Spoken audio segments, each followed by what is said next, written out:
Dios les bendiga, bienvenidos a esta nueva emisión.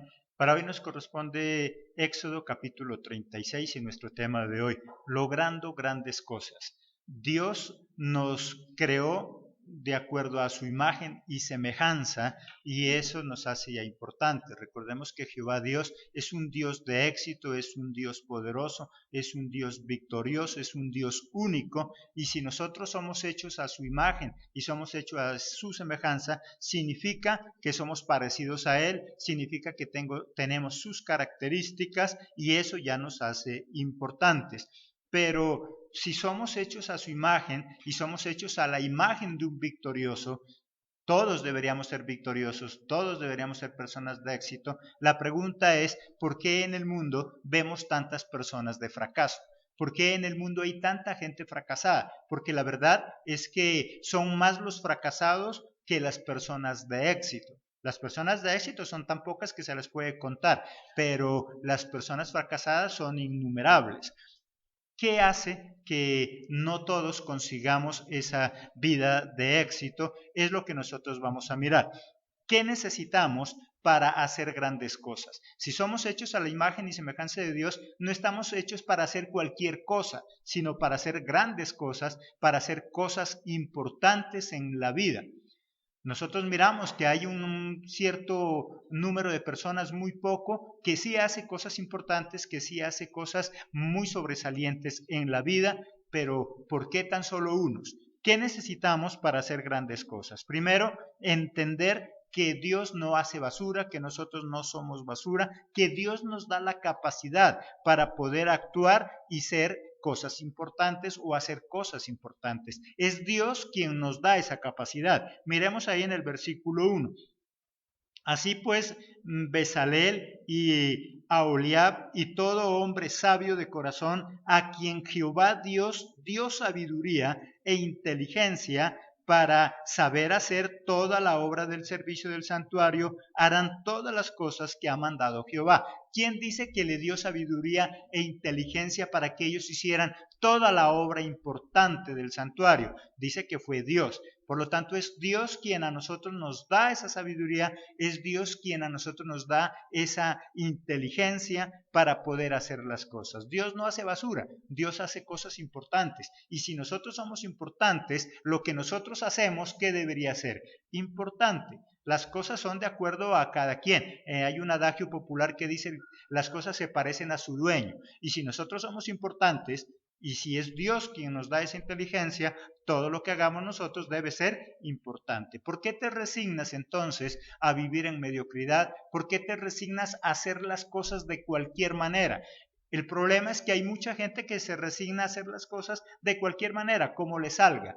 No te resignes a hacer las cosas de cualquier manera, hazlas bien, hazlas importantes. Tú eres importante porque Dios así nos hizo. Segundo, tener en el corazón la necesidad de trabajar. Una cosa es tener la necesidad de trabajar y otra cosa muy diferente es trabajar por necesidad. Hay personas que trabajan por necesidad, hay otros que trabajan porque tienen la necesidad de trabajar. Eso es lo que tiene en su corazón, le gusta trabajar. Eso es tener la necesidad de trabajar. Otra cosa es trabajar por necesidad. Miremos ahí en el versículo 2. Y Moisés llamó a Bezalel y a Aholiab y a todo varón sabio de corazón, en cuyo corazón había puesto Jehová sabiduría, todo hombre a quien su corazón le movía a venir a la obra para trabajar en ella. Dice que habían hombres que en su corazón, ¿qué es lo que sentían? La necesidad de ir a la obra. Dice que Dios les puso ese sentir. Habían hombres que tenían esa necesidad de ir a trabajar. Nosotros vamos a hacer grandes cosas en la vida a medida que tengamos esa necesidad de hacerlas, esa necesidad de trabajar. La gente que trabaja solo por necesidad de dinero, por lo general hace las cosas a medias, hace las cosas simplemente porque le mandan o porque le toca. Y eso lo convierte en una persona mediocre. Sin apartarnos ahí de Éxodo, miremos en Lucas 17:10. Lucas 17:10.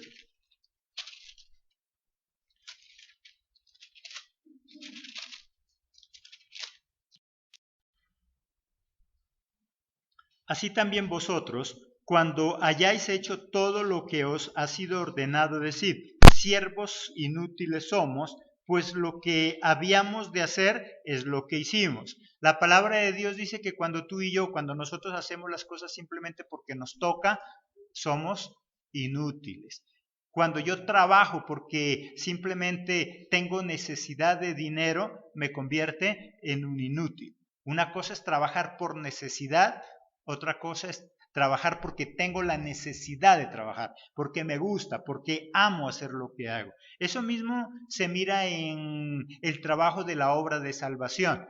Hay muchos que son pastores, que son siervos, que son líderes, que trabajan en la obra pero por necesidad económica, no porque tengan la necesidad de servirle a Dios. Una cosa muy diferente es tener que predicar la palabra porque me gusta, porque quiero hacerlo, porque amo ver personas salvas, y otra cosa es trabajar en la obra porque no tengo para comer y esa es la única opción que yo tengo.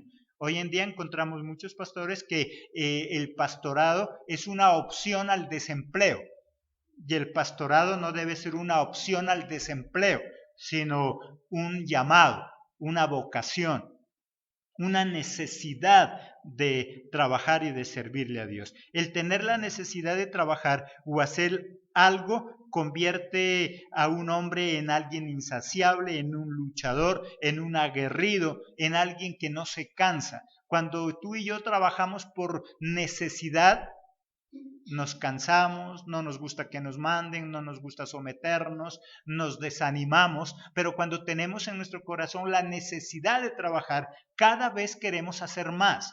Cada vez investigamos, nos esforzamos por aprender, cada día queremos mejorar. Si tú estás trabajando en cualquier tipo de trabajo y amas eso que haces, cada día vas a luchar por hacerlo mejor. Si tú eres ama de casa y amas, hay gente que le gusta cocinar, ama el cocinar. Cada vez esa persona, ¿qué hace? Se preocupa por aprender más, por hacer mejores platos, por servir mejor, pero encontramos personas que dicen, a mí no me gusta, yo cocino porque me toca. Esa persona es obvio que lo que hace no le va a quedar bien. Por lo tanto, es muy diferente trabajar por necesidad, trabajar porque me toca, y otra cosa muy diferente, trabajar porque tengo esa necesidad en mi corazón, porque me gusta hacerlo, porque amo hacerlo. Veremos ahí en Primera de Corintios 9:16. Primera de Corintios 9:16. Pues si anuncio el Evangelio, no tengo por qué gloriarme, porque me es impuesta, ¿qué dice ahí? Necesidad, y ay de mí si no anunciar el Evangelio. Pablo, ¿qué dice? Porque si yo anuncio el Evangelio no es porque a mí me toca, sino porque yo tengo necesidad, porque me impuso Dios en mi corazón la necesidad de hacerlo. Y ay de mí, ¿qué dice él? Si no lo hago. Pobre de mí si no lo hago. Si yo no evangelizo, ¿qué dice Pablo? No sirvo para nada. Si yo no evangelizo, no soy nadie. Eso es tener esa necesidad en el corazón de trabajar. Hay muchas personas que en lo secular tienen la misma necesidad de trabajar. Y ellos dicen, si yo no trabajo hoy, me muero. No de hambre, sino de tedio, de aburrimiento. ¿Por qué? Porque él lo que ama es trabajar. Una persona que ama su trabajo es una persona que lucha por estar haciéndolo cada día y haciéndolo mejor. No tiene que alguien decirle que madrugue, no tiene alguien que decirle que trabaje un tiempo extra. Le fascina, le gusta hacerlo. Eso es su vida. Y solamente de esa forma lograremos grandes cosas. Tú no puedes lograr grandes cosas cuando no te gusta hacerlo. Si tú tienes una empresa, tienes un negocio, tienes una familia y amas lo que estás haciendo, vas a luchar por cada día mejorarlo. ¿Qué quiere decir? Vas a lograr grandes cosas en tu relación de pareja, vas a lograr grandes cosas en tu empresa, en tu negocio. ¿Cuántos de nosotros conocemos personas que tal vez comenzaron con nosotros sus negocios? ¿Y cómo los miramos? O estancados o cada vez en retroceso. ¿Por qué no han avanzado? ¿Por qué no se han modernizado? ¿Por qué no han mejorado? Porque simplemente se han resignado, hacen eso porque les toca, pero cuando ama y tiene pasión por lo que hace, cada día va a luchar por mejorar. Si amo la iglesia, si lideras la iglesia porque tienes como Pablo la necesidad de hacerlo, para ti es respirar. Pablo que decía, para mí el evangelizar es como respirar, para mí es una necesidad. Ay de mí si dejo de respirar, podría decir, se muere. Así debería ser el servicio de nosotros también en la iglesia. Decir, para mí es una necesidad ser ujier, ser diácono, ser lo que sea en la iglesia. Para mí es un deleite, yo me gozo. Si nosotros logramos encontrar personas con esa hambre, con ese deseo, con esa necesidad de trabajar, esas personas van a hacer crecer la iglesia. Esas personas van a hacer que la iglesia mejore, que cada día avance. Pero, ¿por qué? Porque ama, porque se deleita, porque se goza en lo que está haciendo. Por lo tanto, ¿qué debemos tener? Esa necesidad. Tercero, involucrarnos con personas que contribuyan. Qué bonito a nosotros trabajar con personas que les gusta hacer lo que quieren contribuir con lo que están haciendo. Versículo 3, ¿qué nos dice? Y tomaron de delante de Moisés toda la ofrenda que los hijos de Israel habían traído para la obra del servicio del santuario a fin de hacerla. Y ellos seguían trayendo la ofrenda voluntaria cada mañana. Habían personas que se habían comprometido a llevar ofrendas para arreglar ese lugar. Habían personas comprometidas, habían personas que querían contribuir. Cuando nosotros tenemos en la casa personas que quieren contribuir, que quieren ayudar, ¿cómo va a ser el hogar? Cada día mejor. Si en la iglesia nosotros tenemos personas que les guste contribuir, que estén pendientes de las necesidades de la iglesia, ¿cómo va a ser la iglesia? Cada día mejor. Va a ser una iglesia poderosa. Cualquier organización en el mundo que esté compuesta con personas que les guste contribuir, es obvio que va a crecer, se va a disparar, va a ser muy grande. Por lo tanto, ¿qué es lo que necesitamos para nosotros hacer grandes cosas? Tener personas que quieran contribuir.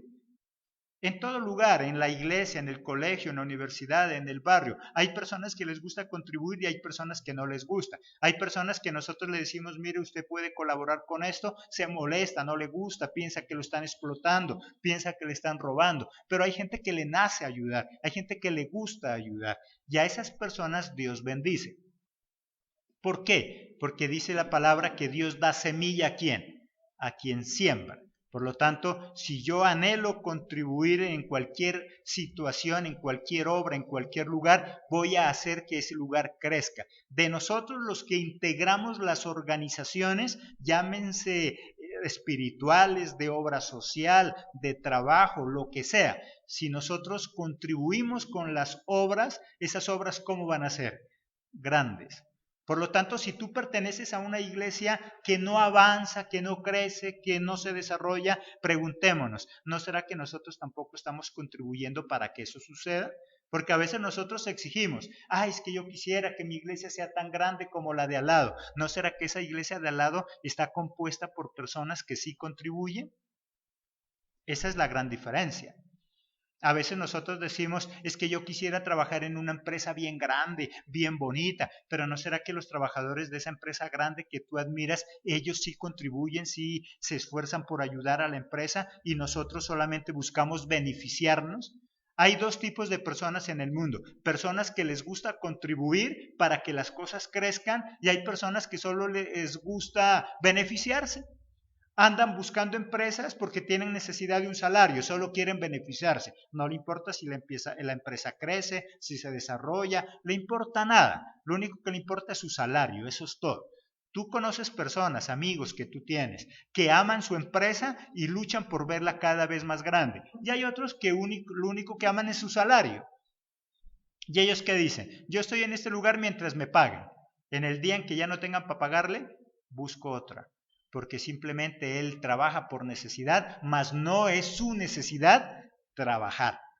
Debemos tener la necesidad de trabajar, más que trabajar por necesidad, tanto en lo espiritual como en lo secular. Que tú tengas la necesidad de venir al templo, que tú tengas la necesidad de quererle servir a Dios.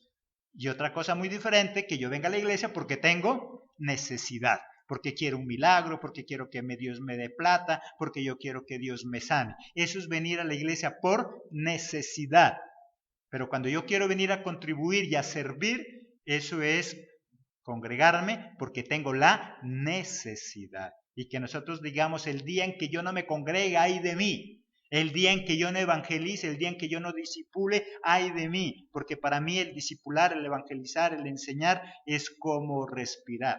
Es una necesidad. Cuarto, entonces, siendo y consiguiendo personas generosas en sus aportes. Versículo 5. Y hablaron a Moisés diciendo, el pueblo trae mucho más de lo que se necesita para la obra que Jehová ha mandado que se haga. ¿Qué tipo de personas habían en ese lugar? Personas que eran tan generosas y que contribuían con tanto amor, que ¿cuál era la queja? Mira, es que la gente está trayendo mucho más de lo que se necesita. Pero nosotros, por lo general, ¿cuál es la queja? Es que nadie trajo nada. Pero les dijeron, sí, a todos. ¿Y cuántos trajeron? No, hoy no vinieron porque sabía que tocaba traer. Pero allá era todo lo contrario, ¿cierto? ¿Qué dice ahí? Leámoslo otra vez. Y hablaron a Moisés diciendo, el pueblo trae mucho más de lo que se necesita para la obra que Jehová ha mandado que se haga. ¿Qué cosas Dios nos ha mandado a nosotros como iglesia? Que saquemos devocionales, que saquemos discipulados, que tengamos plegables, que tengamos literatura para poder enseñar a las demás personas. Y nosotros muchas veces decimos, bueno, hoy les vamos a entregar unos sobres para traer una contribución. Qué bueno que los sugieres me dijeran, pastor, la gente está trayendo mucho más, está pidiendo otro sobre. La gente dice que esos valores que ha puesto en el sobre son muy poquito, que si puede traer más, pero es todo lo contrario.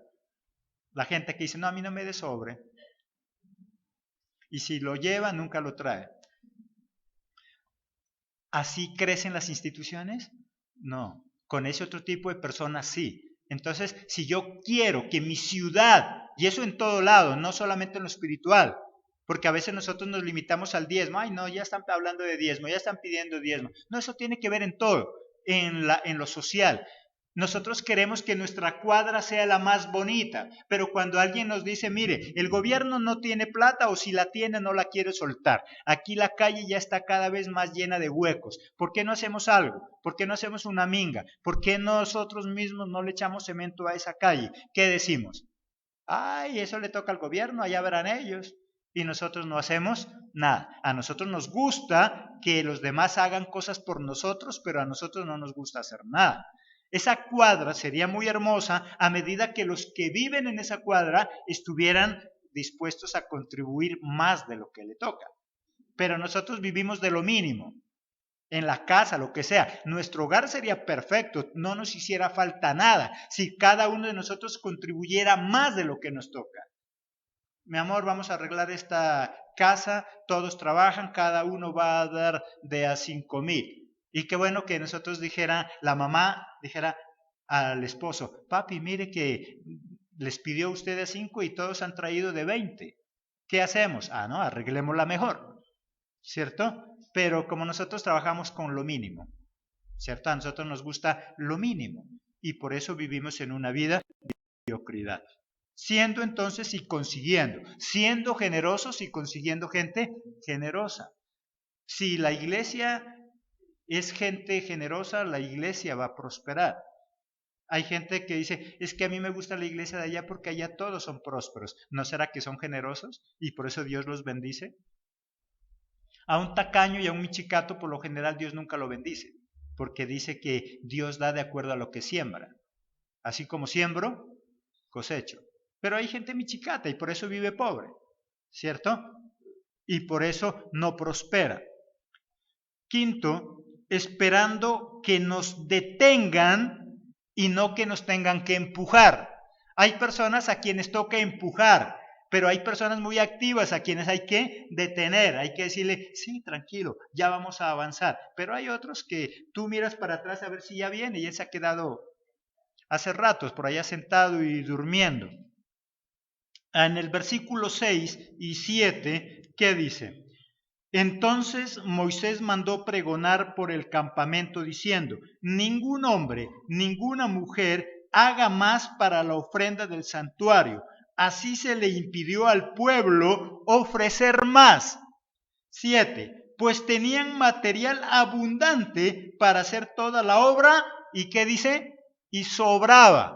¿Se imaginas tú el día en que el pastor en alguna iglesia tenga que decir en los anuncios, por favor hermanos, voy a hacer un anuncio, no traigan ya más diezmos, por favor, no traigan más ofrendas, que ya no hay dónde meter todo eso? Pero a nosotros nos toca es pagar escondederos a peso para poder cumplir con las obligaciones de la iglesia, porque mientras cada persona viene a orar para que Dios le dé dinero, mientras cada persona viene a orar para que se gane un buen salario, mientras cada vez las personas vienen a orar para que sus negocios sean más prósperos, nosotros damos lo mínimo. Dice que acá la gente no daba lo mínimo, la gente daba más de lo que le tocaba, y era tanto que las oraciones de Moisés y ellos eran diferentes a las de nosotros ahora, ¿cierto? Me imagino que él oraba, Señor, ponles en el corazón que traigan un poco menos, que ya no hay dónde poner. Nosotros es al revés, Señor, tócale el corazón, Señor, que dé un poquito más. Mire que hay que pagar el arrendo, mire que hay que pagar la luz, mire que hay que pagar esto, Señor, tócales el corazón. Moisés no tenía que preocuparse por eso, antes por lo contrario, él dice que todo le sobraba. ¿Cómo no va a crecer así un pueblo? ¿Cómo no va a crecer así una sociedad? ¿Cómo no va a crecer una iglesia? ¿Cómo no va a crecer un hogar? Si en el hogar todos tuviéramos eso. Al esposo le dice la esposa, mi amor, ya se acabó el caldonor, eso, se trae una caja, él va a buscar allá la pastillita esa nomás. Dice, pero no, pero es que esta si la parte en 6 le alcanza para una semana. Vivimos de lo mínimo y por eso vivimos en lo mínimo. Cada quien vive de acuerdo a lo que da, pero cuando es tacaño siempre pensamos que nos están robando. La ley de la siembra y la cosecha. Vivir bien y aportar para vivir bien. Los hogares pudieran vivir bien. El problema es que hay mucha gente tacaña, es mucha gente que quiere beneficiarse, mas no quiere contribuir. Y eso se ve en las iglesias, en el hogar y en cualquier lugar. Sexto, siendo sabios en lo que se hace. Versículo 8. Todos los sabios de corazón de entre los que hacían la obra, hicieron el tabernáculo de 10 cortinas de lino torcido, azul, púrpura y carmesí, las hicieron con querubines de obra, ¿qué dice ahí? De obra primorosa. Siendo sabios en lo que se hace. Una persona sabia es aquella que sabe de las necesidades del lugar donde está y por eso contribuye. Una persona sabia es aquella que hace del lugar donde está un lugar cómodo para poder vivir. Hay personas que viven en arrendo. ¿Sabes por qué cada vez a los dueños de vivienda no les gusta arrendar? Porque cada vez que el arrendatario se va, ¿cómo entregas a casa? Destruida, arruinada, porque son muy pocos los arrendatarios sabios que dicen, mientras yo viva en esta casa es como si fuera mía, por lo tanto la voy a arreglar. La voy a pintar, la voy a organizar. Y no falta el mediocre que le dice, ay, pero ¿para qué estás invirtiendo si eso no es tuyo? No es mío, pero como yo vivo, quiero vivir como un rey. Y por lo tanto ese lugar, aunque no sea mío, lo quiero convertir en un palacio. Hay personas sabias que se les entrega una cueva y la convierten en un palacio. Y hay ignorantes que se les da un palacio y lo terminan convirtiendo en una cueva, en una posilga. Por lo tanto, hasta para saber qué soy, si sabio o ignorante, no basta sino mirar cómo vivo. Y eso mismo pasa en la iglesia. Si tú como arrendatario debes arreglar y vivir bien en ese lugar que no es tuyo, con mayor razón en el templo que sí es mío. Por lo tanto, la condición del templo es de acuerdo a quiénes, a los que lo habitan, a los que están ahí. Por lo tanto, si tú dices, ese templo sí es feo, si ese templo es feo, es porque los que habitan son feos. Las cosas se parecen ¿a quién? A sus dueños. Si el templo está feo, si el templo está en ruinas, es porque quienes se congregan viven en ruinas. Y vivir en ruina no significa no tener dinero. Conozco millonarios que viven en ruina. No saben qué son, no saben para dónde van, no tienen propósitos. Viven una vida sin sentido, aunque tienen dinero. Por lo tanto, la y la presencia del lugar donde vives es de acuerdo a quien lo habita. Y en algunos estudios ya lo hemos visto. No basta con que, sino que tú entres a una alcoba y de acuerdo a la alcoba tú vas a saber quién es el que vive ahí y quién es el que duerme. Si es una alcoba desorganizada, ya sabemos que el dueño de esa alcoba, ¿cómo es? Desorganizado, sin identidad, sin propósito, no sabe para dónde va y no sabe qué es lo que quiere. Cualquier cosa lo convence, total. Así como es su alcoba, es su cabeza y es su manera de pensar. Las cosas se parecen a su dueño. Y el templo, si tú quieres verlo bonito, los templos hermosos es porque hay gente hermosa. ¿Qué quiere decir? Gente disponible, gente que aporta, gente que contribuye, gente que quiere ver el templo bonito. Y por eso dice yo, aporto con agrado. Séptimo, haciendo las cosas en orden. No podemos lograr grandes cosas si somos desorganizados. Ahí en el versículo 9, la longitud de una cortina era de 20 codos y la anchura de 4 codos. Todas las cortinas eran de igual medida. Cada una de los utensilios, cada una de las cosas del tabernáculo estaban en orden, tenían medidas, eran exactos, no eran hechos al azar. Todo lo que se lo construyó en orden. Solo una vida organizada puede tener una vida de éxito.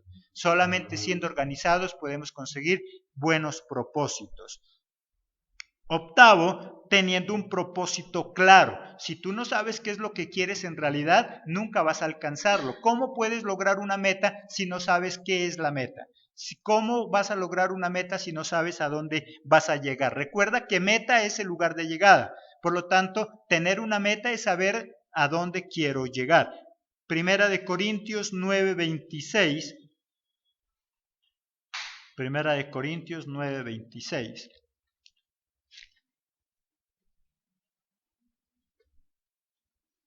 Así que yo de esta manera corro, no como a la aventura, de esta manera peleo, no como quien golpea el aire, porque él dice, yo sí sé para dónde voy, yo sí sé para dónde corro, yo no doy golpes al aire. ¿Y cuántos de nosotros queremos conseguir grandes cosas, pero no sabemos qué es lo que queremos? Por lo tanto, si tú y yo queremos conseguir grandes cosas en la vida, debemos tener muy en claro qué es lo que quiero conseguir. ¿Cómo vas a hacer de tu empresa algo grande si no sabes qué es lo que quieres? ¿Cómo vas a hacer de tu iglesia, si eres pastor, líder o haces parte de alguna directiva de la iglesia? ¿Cómo puedes hacer y conseguir una iglesia grande, prestigiosa, si no sabes qué es lo que quieres? ¿Cómo puedes hacer de tu hogar un hogar importante si no sabes qué es lo que quieres? Por lo tanto, lo primordial para conseguir grandes cosas es tener un propósito claro, saber qué quiero. Noveno y penúltimo punto, mirando cada problema como un reto. Para nosotros cada problema debe ser una oportunidad de avanzar y no un obstáculo para quedarme.